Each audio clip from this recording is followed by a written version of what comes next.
Hai guys, balik lagi di channel Monkemon. Kali ini saya akan menjelaskan mengenai sedikit kisah kehidupan di balik kesuksesan seorang Martha Tilaar.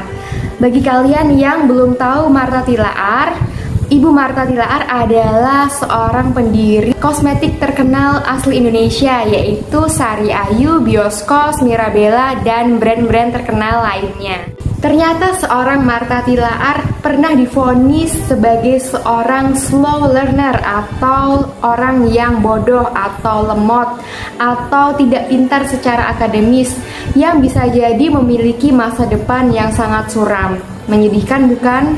Ibu Martha Tilaar ini kelahiran 1937. Kalian bisa bayangkan ya, sekarang umurnya sudah 83 tahun dan masih terlihat energik. Kalian percaya nggak sih bahwa bahkan sebelum lahir, seorang Martha Tilaar telah divonis oleh 15 orang dokter Belanda bahwa ia akan lahir dalam keadaan dengan kemampuan nalar yang rendah. Tetapi beruntungnya bahwa kedua orang tua dari Martha Tilaar percaya bahwa nasib anaknya tidak akan sejelek seperti apa yang divoniskan oleh dokter sebelumnya. Orang tuanya percaya bahwa Martha kecil akan tumbuh menjadi anak yang memiliki masa depan yang cerah. Oleh karena itu, dalam mendidik Martha, mereka mengutamakan apa yang disukai oleh Martha dan menekankan bahwa Martha harus mengikuti passion untuk mengembangkan dirinya. Suatu saat ibunya bertanya kepada Martha, apa yang menjadi kesukaan dan impian kamu? Martha kecil hanya menjawab bahwa ia suka mendandani wanita menjadi lebih cantik. Ia ingin suatu saat nanti perempuan-perempuan Indonesia dapat memiliki peralatan kosmetik dengan produk lokal yang berasal dari warisan budaya lokal. Jawaban dari Martha tersebut tidak aneh karena eyangnya sendiri merupakan seorang herbalis yang setiap harinya berkutat dengan jamu dan kosmetik tradisional. Karena ingin mengembangkan anaknya itulah, maka orang tua Martha menitipkan Martha kepada salah seorang ahli make up di kota Yogyakarta. Dari situlah Martha mulai belajar make up. Selain itu, hebatnya lagi, orang tua Martha mengajarkan Martha bagaimana cara berdagang karena orang tua Martha paham betul bahwa si Martha ini tidak terlalu pintar dalam dunia akademis. Jadi saat itu orang tua Martha mengajarkan bagaimana berjualan buah dan aksesoris gelap yang terbuat dari tumbuhan dan ia jajakan di depan pagar rumahnya. Singkat cerita, Ibu Martha Tilaar ini akhirnya berhasil menyelesaikan pendidikannya dengan meraih gelar sarjana dari IKIP Jakarta. Setelah itu ia menikah dengan seorang yang bernama Henry Alex Rudolf Tilaar dan mengikuti suaminya bertugas di Amerika Serikat. Di Amerika Serikat inilah dia mengambil kelas akademi salon kecantikan dan sempat bekerja selama 3 tahun di sebuah salon. Akhirnya kembali ke Indonesia dan mulai merintis usaha salonnya. Salon pertamanya berdiri pada tahun 1970, diberi nama Martha Salon.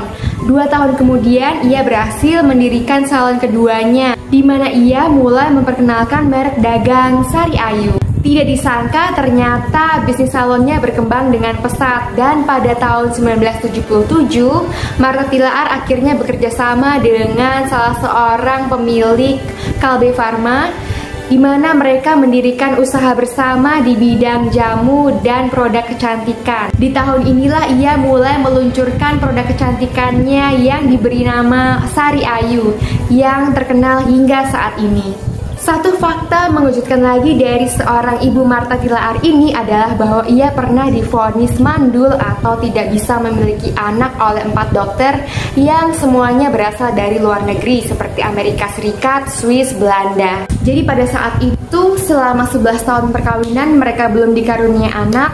Mereka akhirnya mencoba bertanya ke dokter dan dari situ beberapa dokter menjelaskan bahwa Ibu Martha Tilaar ini tidak bisa mengandung akibat efek samping dari obat yang pernah dikonsumsi selama 4 tahun.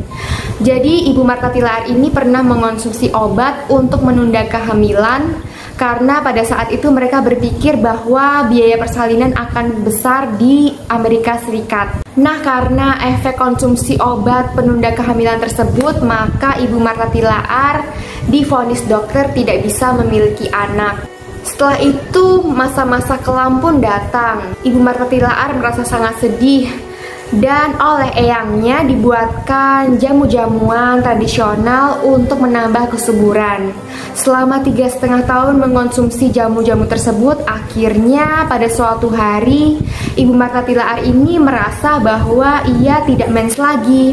Ia curiga dan ia menyangka bahwa dirinya hamil. Oleh karena itu, ia memberanikan diri untuk memeriksakan dirinya ke dokter. Pada saat itu ia sudah berada di Indonesia.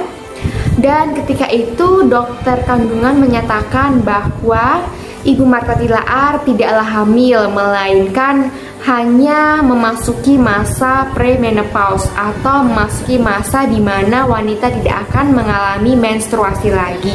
Seketika itu hancurlah hati Ibu Martha Tilaar. Sang dokter hanya berpesan bahwa ia harus datang untuk cek lagi kandungannya setelah 120 hari ke depan, karena pada saat itu tidak ada USG, jadi tidak bisa cek apakah di dalam kandungan ada janin atau tidak. Akhirnya setelah 120 hari berlalu, ia pun kembali ke dokter kandungan tersebut dan mengecek kandungannya.